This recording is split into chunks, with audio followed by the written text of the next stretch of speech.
How's this for apocalyptic literature? We were told it was written by a pastor's wife in biblical prose as a commentary of current events. It is brilliant. And it came to pass in the age of insanity that the people of the land called America, having lost their morals, their initiative, and their will to defend their liberties, chose as their supreme leader that person known as the One. He emerged from the vapors with a message that had no meaning, but he hypnotized the people, telling them, "I am sent to save you. My lack of experience, my questionable ethics, my monstrous ego, and my association with evildoers are of no consequence. I shall save you with hope and change. Go, therefore, and proclaim throughout the land that he who preceded me is evil, that he has defiled the nation, and that all he has built must be destroyed." And the people rejoiced, for even though they knew not what the One would do, he had promised that it was good, and they believed.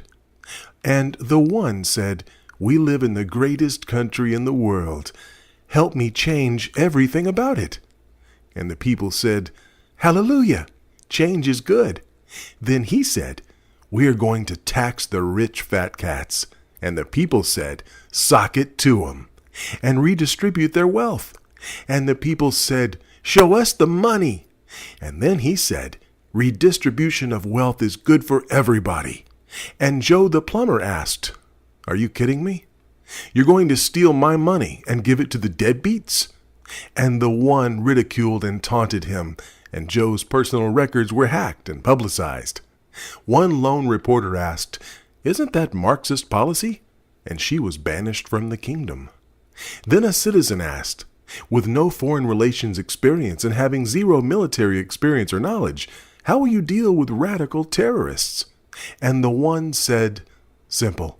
I shall sit with them and talk with them and show them how nice we really are, and they will forget that they ever wanted to kill us all." And the people said, "Hallelujah! We're safe at last, and we can beat our weapons into free cars for the people." Then the One said, "I shall give 95% of you lower taxes." And one lone voice said, "But 40% of us don't pay any taxes." So the One said, "Then I shall give you some of the taxes the fat cats pay." And the people said, "Hallelujah! Show us the money." Then the One said, "I shall tax your capital gains when you sell your homes." And the people yawned, and the slumping housing market collapsed. And he said, "I shall mandate employer-funded health care for every worker and raise the minimum wage. And I shall give every person unlimited health care and medicine and transportation to the clinics. Oh, except for Muslims shall not pay their share of health care." And the people said, "Give me some of that." Then he said, "I shall penalize employers who ship jobs overseas." And the people said, "Where's my rebate check?"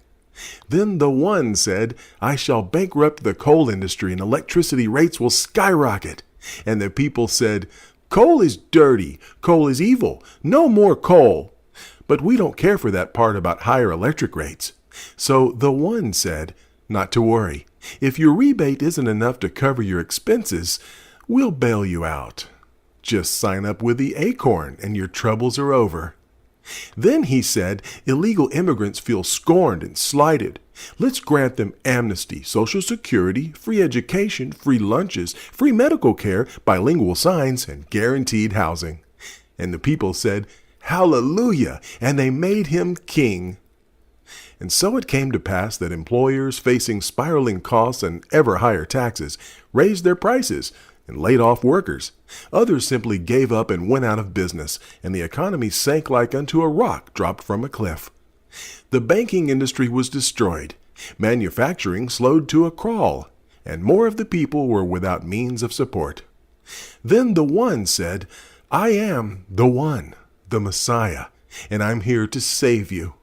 We shall just print more money so everyone will have enough."